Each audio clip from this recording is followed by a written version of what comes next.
የዓለም መሪዎች የርዕሰ ሊቃነ ጳጳሳት ፍራንቺስኮስን ስርዓተ ቀብር እንደሚታደሙ አስታወቁ። በርካታ የዓለማችን መሪዎች ቅዳሜ ሚያዝያ 18 2017 ዓ.ም የሚከናወነውን የርዕሰ ሊቃነ ጳጳሳት ፍራንቺስኮስ ስርዓተ ቀብር እንደሚታደሙ አስታወቁ። ከነዚህ መካከል የአሜሪካው ፕሬዝዳንት ዶናልድ ትራምፕና ቀዳማዊት እመቤት ሜላኒያ ትራምፕ ፕሬዝዳንቱ በማህበራዊ ገጻቸው አስታውቀዋል።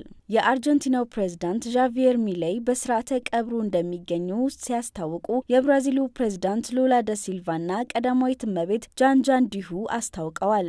የተባበሩት መንግስታት ዋና ጸሐፊ አንቶኒዮ ጉተሬስ፣ የአውሮፓ ህብረት ኮሚሽን ኃላፊ ኡርሱላ ቮን ዴር ላየን እና የአውሮፓ ምክር ቤት ኃላፊ አንቶኒዮ ኮስታ የቅዱስነታቸውን ስርዓተ ቀብር ላይ እንደሚገኙ ተገልጿል። የፈረንሳዩ ፕሬዝዳንት ኢማኑኤል ማክሮን፣ የፖላንዱ ፕሬዝዳንት አንድሬዜ ዱዳ፣ የፖርቹጋሉ ፕሬዝዳንትና ጠቅላይ ሚኒስትር፣ የሃንጋሪ፣ ስሎቬኒያ፣ ሶስቱ የባልቲክ ሀገራት ፕሬዝዳንቶች፣ የቤልጅየምና እንግሊዝ ጠቅላይ ሚኒስትሮች፣ የጀርመን፣ ዩክሬንና አይርላንድ ፕሬዝዳንቶችና የቼክ ሪፐብሊክ፣ ኮሶቮ፣ ሞልዶቮ፣ ሮማኒያና ስሎቫኪያ መሪዎች በቅዱስነታቸው ስርዓተ ቀብር ላይ እንደሚገኙ ይጠበቃል። ከዚህ በተጨማሪ የበርካታ አውሮፓ ሀገራት ንጉሳዊ ቤተሰቦች እንዲሁ የሚገኙ መሆኑን ዩኤስኤ ኒውስ ዘግቧል።